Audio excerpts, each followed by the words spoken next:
We did some things in the game. I thought the secondary played real well. That's the best I've seen anybody defend, their deep stuff. Grand Valley, I call it, when they teach children in primary level to, if there's a fire, stop, drop, and roll. You guys ever, remember that stuff on TV and at school they teach those kids? Well, Grand Valley loves to just, at will, just throw bombs. And they, it's the teaching of if the corner's over the top of the vertical, they'll stop. If he's underneath, they'll keep going. Over the top, stop, even, we're leaving kind of gig. And then, and so what they do constantly is they get in the neighborhood of 25 to 30 and they underthrow it and they wrong shoulder it, throw it on the outside, and the guy stops, kind of pushes you, he jumps, and that's what they do all the time. So I call it stop, drop, jump, and roll. That's what I tag it, because it's about that hard to coach, I guess. But they're very effective with it, in making that big gain. And so they didn't hit any of them against us. Our corners defended them all. They got Nick on the first pass, but he just turned around a little bit late. And then, that wasn't as vertical because it was down there in the red zone on their first score. And we got some takeaways early on them. We were playing pretty inspired football. I thought we had a lot of energy. And, we're 7-3 at half with them, and going late into the third quarter, we got the ball down to the 1. And, if you just finish what you started, you're up 10-7, and now you're where you want to be. But, Jake got nicked. He was out for a few plays. DeAndre was gassed. He was tapping out two plays before we got in, and then we had to put our third-team guy in there, and he got hit on first and goal from, where were we at, the 2? And we fumbled the ball. And they turn around on that drive. We get him in third and long right away. And they throw a ball to Kaiser, who's just a great tight end for them. I mean, he reminds me of that kid from Ashland. He's as good at his job as anybody I've seen in this league, that tight end at Grand Valley. And it's a ball that's being juggled, and he goes to the ground, and it's still being tipped and flipped. And he rolls around on the ground and spins on his back, and the ball's still up in the air, getting bounced around. It's never controlled. And Troy takes it and starts running down the boundary. So, at worst, it should be an incomplete pass for us, if not a takeaway. But they gave him the ball first down. And so, I've got a term that I use. I call it a layup. So, for instance, if I'm recruiting Marty to come to Northern, or let's say I'm recruiting Marty's son, and I've coached with Marty previous stops, and there's a few other schools that offer him, but I get him because of my relationship with Marty and Val. In recruiting terms, it was a layup. You know what I mean? It was just an easy finger roll layup, okay, that I got that guy because of my relationships with Marty. You see what I'm saying? You guys get it? And so when it comes to critical decisions, in games and in scheduling and travel in this league, there's a few guys out there that everything's a layup for. And I don't like that. I want everybody in this league to earn their spurs every game. Everybody's the same. Everybody's got the same battle. Earn your spurs, okay? I want consistency and transparency in this stuff. And so that's what we're hoping to see as we move forward in this league. So, that happened to us. We couldn't hold on. The dam broke a little bit, and we just didn't have enough horsepower to hold up to them, and that's when the game got away. But, we get a few more plays here and there, and we get a few more horsepower down, as we progress in this league, and we're playing pretty good football. So it was a fun game. The kids battled. They had a lot of energy. We just didn't have enough horsepower to get it done at the end. When you talk about wanting more consistency, was it just with that call, or were there any? No, there was more calls in there, and you're talking about two teams in the league that get that treatment, in my opinion, and I don't like it. All right, it should be the same for everybody in this league. When I talked to the head coach down in Ohio when we played there, they only got to come to the UP to play once every 4 years. Well, why? Okay, that's not transparent and equal, is it? That's all I want. That's all I want. That's all I want. Everybody's got this.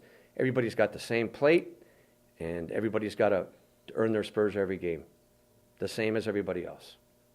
That's all.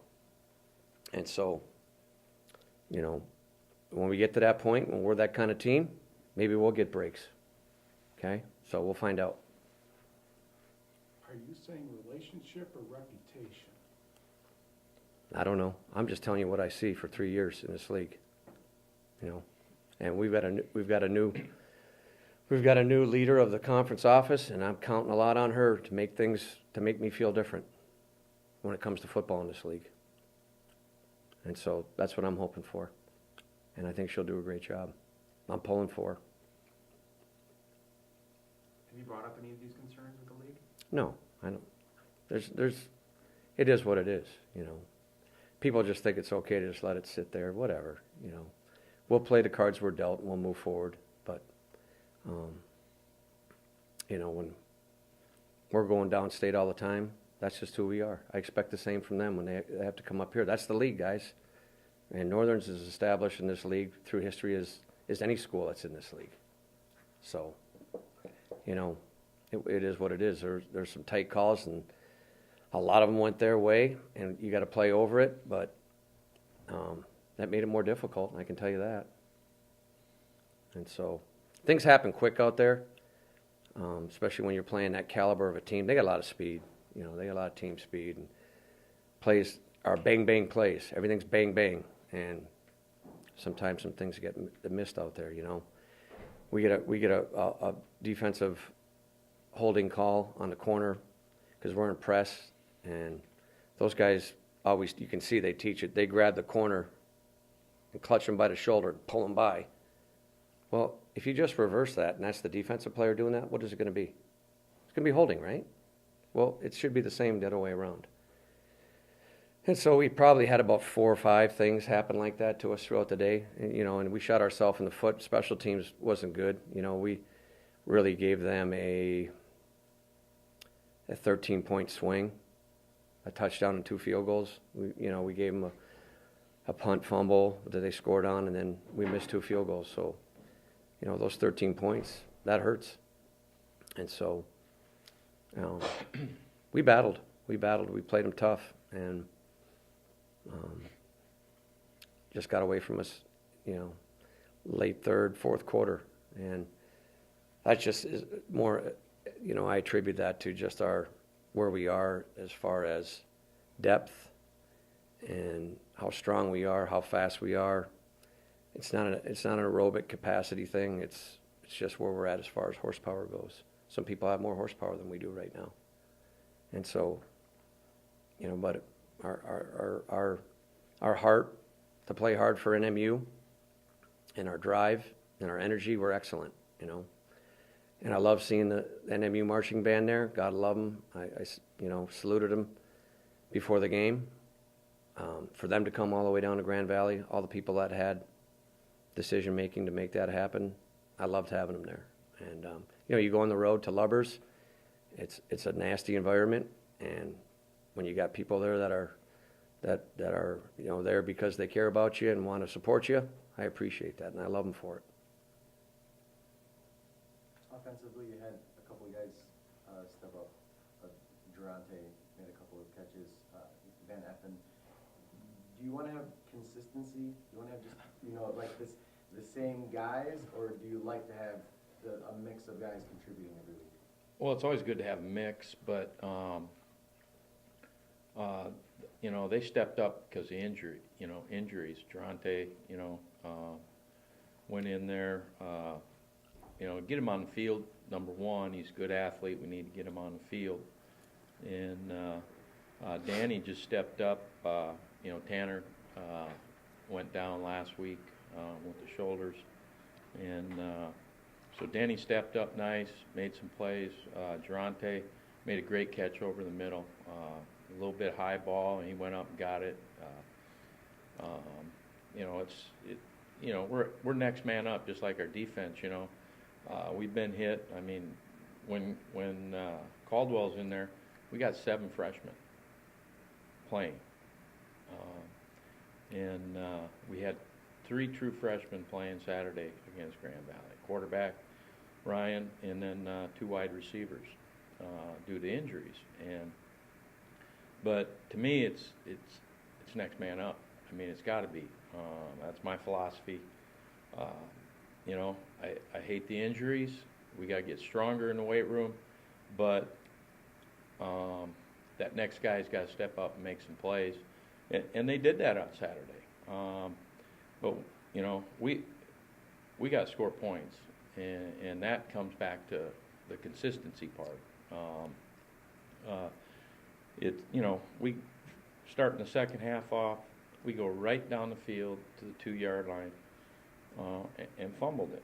And in the first half, I think we came away with maybe 3 points on one, but we should have had 7. On the same drive, we dropped 2 touchdown passes. One was a corner route, and another one was a tight end into the flat. RJ got the ball out there. It's the one they threw a penalty flag on, and it was just like Super Bowl when the Patriots ran that rub route. Our guy was set looking for the ball. Grand Valley's defender ran right into our guy, who was established his spot. He was stationary. They threw a flag on us, then they picked the flag up and waved it off, but our guy dropped the ball, and it was man coverage, and it would have just been a 10-yard jaunt to the end zone. So twice on that drive. So, you know, we dropped 3 touchdown balls during the game, and you just can't do that when you play Grand Valley. You can't turn the ball over, and that's where our consistency's got to be. We've got a young group, but they play good, and then somebody just like has a mental breakdown, and you know, with the offensive line, they do a good job, but when one of those guys breaks down, all of a sudden you're seeing, you know, maybe RJ gets sacked or Jake getting hit for a loss. But they did a good job. We had some schemes that we thought we could run the ball on them, and Jake and DeAndre did a great job running the ball on Saturday. RJ still got to get consistent. You know, he was jumpy the first half. Second half, he settled down. I told him we need to get a full game out of him, and he's coming. He's got a lot on his plate, but he's getting better. You know, each week he's doing things better, and I expect our guys to mature faster and be more consistent to finish this season off the right way and kind of catapult us into next season. You know, we're going through just a massive amount of injuries, none like I've seen anywhere I've ever coached. And the only thing I can attribute it to is our lack of strength development through the previous years. You know, when we came in, we made that an emphasis, but that was just in January. You know, so we've got to, in the future here, we've got to get our strength levels and our power up so that we can stay healthy. And so that's a primary focus when we get into postseason. So we can stay healthy. It'd be nice to stay healthy, you know. Have you had outdoor practices? How have you done that with the injuries and playing through that? It's just getting thin. You know, you're trying to play the shell game. You know, where's the ball? What guy can we move over there? When it's just it's exhausting, and it's thinning us out, and it becomes very difficult to practice in as functional as you need to do to get ready to play on Saturday. So our numbers are down, and you know it takes at least 105 to conduct practice in the manner that you need to have to get ready for a game, and we're nowhere near that right now. I mean, at the beginning of the year, you know, we're at 100 on the roster, and you know we're down probably in the low 80s now, and so we can't even travel 58 people, and so it becomes here at the end. It's a challenge to get the production you need, and getting ready for Wayne State, for the defense especially, is difficult because you know they're going through. They're trying to find out their identity on offense. They're going between two quarterbacks, DJ and Dakota, and they're running everything under under the moon and sun that you can possibly come up with. Every personnel group, Wildcat, Unbalanced, everything. They've got a red alert package in. And so when you're trying to get ready for that stuff, it's hard to find 2 and 3 tight ends for the scout team to show the defense. Because we're down, 2 right now? 3. 3. We're down 3 tight ends. And so you get into all those dynamics and you're trying to plug things in there just so you can function through practice to get prepared. So it's a nightmare a little bit, but it's been this way for a long time here. And so we'll endure and sustain and prepare to get ready to play the game and build the program. So at some point in the future, it's manageable and it's healthy and productive. Wayne State, how would you assess them for what you know about them so far? They're all over from game to game. And so, but their staples are, their running back game is good. Romelo's a big guy. He's got a lot of body power, and he's their it factor. And Stinson backs him up, and he's a good player too. And they'll try to maul you up if you let them run the ball at you. I thought last year they had the best O-line in the league, but a lot of those guys graduated, so they're going through rebuilding there right now. And they're between quarterbacks bouncing around, and so they're doing a lot of stuff scheme-wise to buy productivity, you know what I mean? And so for us getting ready for them, there's a ton to get ready for, and more so than you usually have, You play people like Ashland or Grand Valley, they do what they do, or Ferris, they do what they do, and they're real good at it, so they're not all over the place. But Wayne's given us a lot of stuff to prepare for, so that's what we got to do. Defensively, Marty can give you more of an insight, but I've been watching them on film. They're more of a 4-3, zone blitz and stunt all over the place, just to create, productivity again. And so we'll game plan accordingly. Sort of off topic, but reflecting back on the season, what has it been like to work with Buck, and how's it been with him on the team for working with the players? Yeah, he's been great help. He didn't cost me anything. Couple penalties, couple boundary penalties a little bit during Warnings. games. Yeah, but and he's kind of the last couple of weeks he stepped away a little bit. Just to get us off to a good start, and then step away a little bit here lately. So it was good to get him in the foundation when we're getting people ready to go. And our offensive line is going to come around a lot, especially next year. We'll get 3 starters back that we didn't have this year. We'll get Josh back. He had elbow surgery, and we should get Peyton back. No. And we'll get Noah back too, who had ACL reconstruction in June. So those are 3 kids that were figuring on doing a lot of playing time. So we'll get them all back next year. And we won't lose anybody to this that we have playing right now. So we'll get all the guys back that are playing right now, plus we'll add those guys. And we'll get some of the freshmen that I think are going to be good players for us in the loop too. So, but it'll all come back down to the off season. How strong can we get them? How much more can we take a step in development with them? And make sure that they can endure the season and playing good football without ending up in the training room. You're going to get a little bit of that, but not the ungodly amount that we have right now that we've had this year. I've never been around it before where it's like this. So, football players got to get big and strong so they can endure, because everybody that you're going against in this league, they're that way. You look at most of the coaches in this league.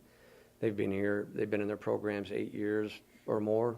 A lot of them, they're established, and their guys are, in the routine.